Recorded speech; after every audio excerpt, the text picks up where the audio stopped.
Alhamdulillah, sa umagang kay ganda.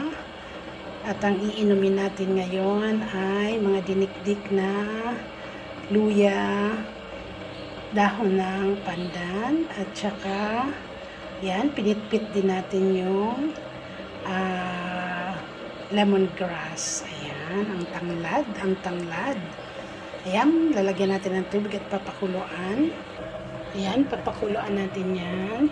Yan ang ating iinumin sa umagang pagkaganda-ganda. Alhamdulillah, Rabbil Alamin. Yan ay mga fresh harvest ko sa aking mga tanim sa likod ng bahay. Ayan, kumukulo-kulo na, kumulay-kulay na ang luya.